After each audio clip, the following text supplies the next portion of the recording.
So you can see it on the IYY, if I project this here, this is perpendicular. So the perpendicular, sorry, this is, what am I doing? It's on your IYY. See, I'm already confused already. I don't intend to confuse you guys. So the width on the IYY, so that is your width. And then perpendicular, that is your what? That's your depth. So if you look at IYY, right? If you look at IYY now, so let me, so this is your D. If you look at IYY, so width is D, depth is B cubed over what? 12.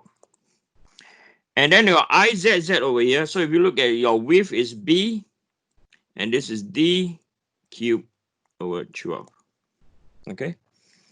So in summary, okay, in summary, so in summary,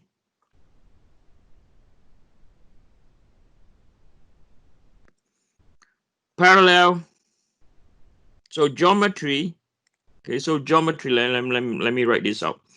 So geometry, that is parallel to the axis of interest is the width, okay, and then geometry perpendicular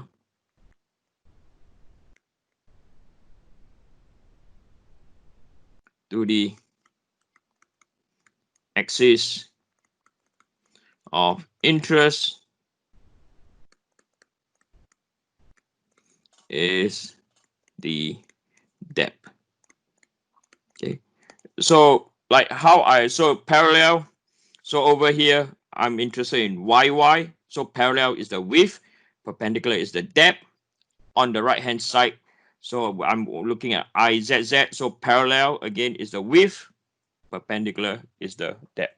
So this is, I think this is the one of the best way to identify this, or to identify how to calculate your IYY and your IZZ. Just obey these rules, you never get wrong. Okay, you jump away from the rule, then we're in a bit of a trouble.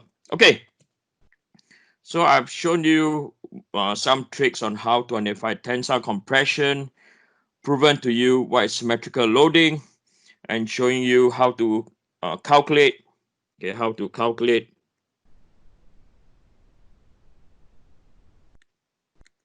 second, okay, calculate second moment of area over here.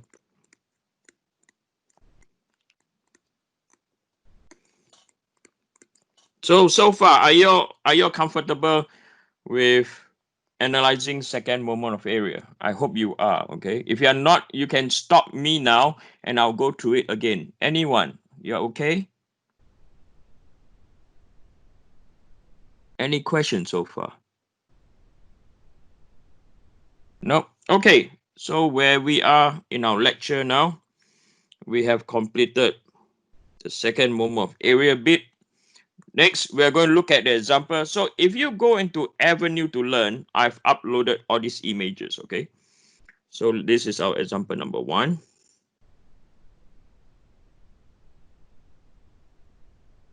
Okay, so example number 1.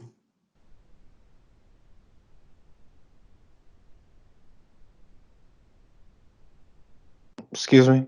Yes. Eugene, the formula you just gave us for second moment of area, I'm assuming that's only for when the cross section is like a square or rectangle. Yeah, so yeah, you have a point there, but I can apply for the same thing like a T like this. Okay. For a circle, yeah, it's a different sort of formula that you can get from a table. Most important thing, how to identify what is a IYY, how to identify what is a IZZ. Okay. Thank you. Okay, does that make sense? Yes. Okay, right. So this is one example that we're going to look at. Okay, So you have a T section over here. So in this T section, we want to look at the stresses. We want to find.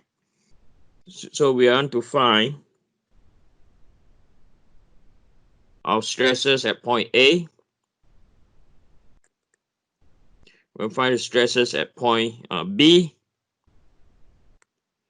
And I'd like to identify stresses at point D. Okay, so we have A, B, and D. Okay, so we know that for this case, as I told you before, the moment is acting on a plane. Okay, it's not acting on a line, and the moment has both y and z component. So immediately, so write down moment has both my and mz component. Right. So therefore, the structure is under unsymmetrical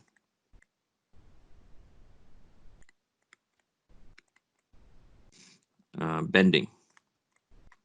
And immediately from here, you know that stress X is equal to my over Iyy z plus by mz over Izz y. You know that we have to apply about this formula. So some of you say, Eugene, you know what? You wrote plus down here, now minus, now you wrote plus. Do you need to worry about the sign?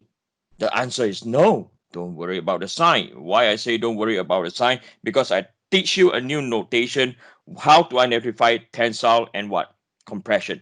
So you should not be worried about this sign. Okay? We apply the we apply this we apply right no, sorry. We apply this notation over here, right? On this slide. Okay, we apply this notation over here where tensile is positive, compression is what? Negative, depending on how the moment arrow is pointing. Okay, so don't worry about the positive and the negative. Why I'm doing this? Because I want you to visualize. Okay, I want there's another form of solution is to use vectors. Okay, so you can vectors is like a black box. You can apply blindly and there you go. But I want you to physically visualize when is it a tension and when is it a compression. That's more important to me than anything else. Okay. So from here, we need to identify. Okay, so the first thing of all, we have to find what is our. So what we don't know is we don't know what is our my. We don't know what is our Iyy. We don't know what is mz. We don't know what is Izz. And then the distance z and y, it all depends on the location. Okay. So the first thing that we do, we're going to find what is our my and mz. So we're going to find what is our my and what is our what? Mz. So we know from here, right? We're going to draw, this is our Mz, right? So this is our Mz. Immediately draw your arrow in already using right hand rule or what we have given, I've given you earlier. So you know that Mz is going to induce a compression, tensile at the bottom of the arrow.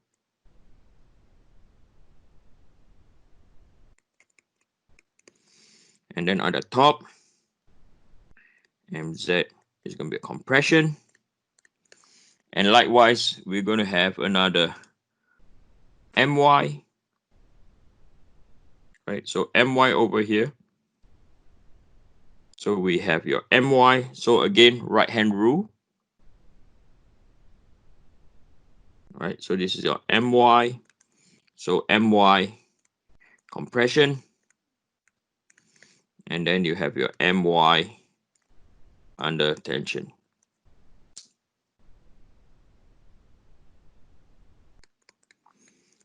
So more or less over here, we have identified what is our plus and what is our minus already. Okay, I repeat again, we have identified what is our plus and what is our minus already. Okay, so from here, we find our moment about y. So moment about y will be equal to 10 times 10 to the power 3. And then it's going to be sine by the angle of beta, which is 20 degrees. Okay, so this will be equal to 10. So sine times. So it's go 3420 pound inch. And then we can calculate our MZ.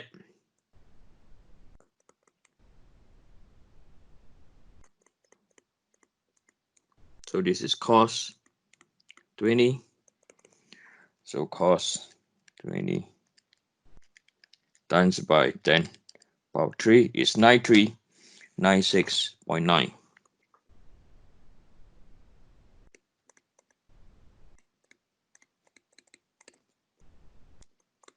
Okay.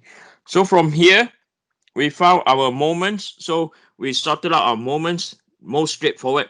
Next is your IYY and your IZZ, okay?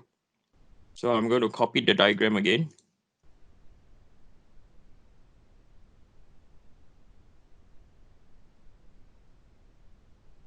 Right.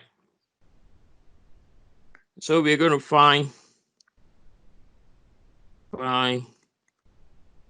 IYY.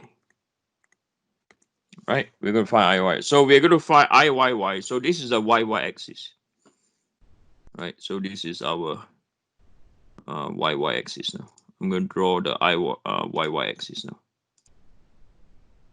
Right, so this axis is of interest. Right, this is our YY axis now. So remember what I taught you? Anything that is parallel to the YY axis, this is going to be my width. And anything that is perpendicular, right? Anything that is perpendicular to the axis, and this is your depth. Right. So for YY now, okay, for YY, so the first thing for YY, do we know where the neutral axis is? Anyone? We don't, right? I don't know. Okay. So to find IYY, the first thing we have to locate the position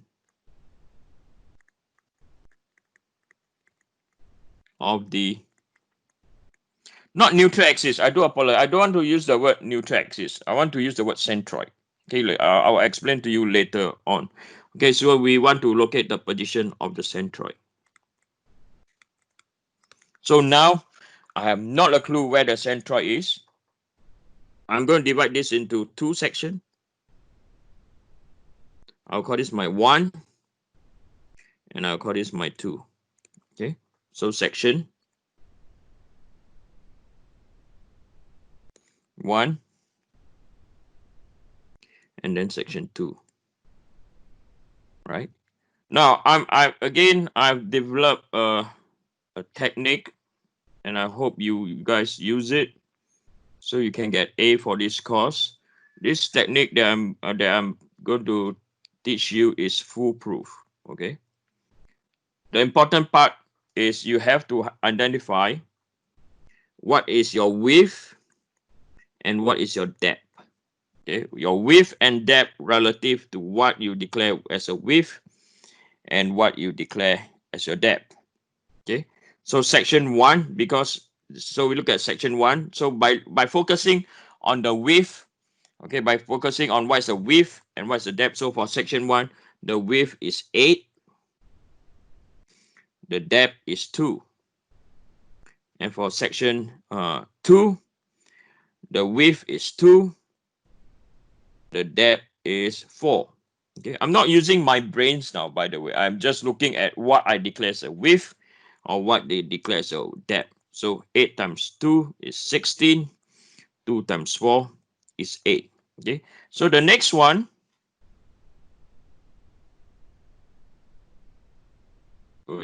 so the next one now, how I wish Microsoft behave, you know. So the next one,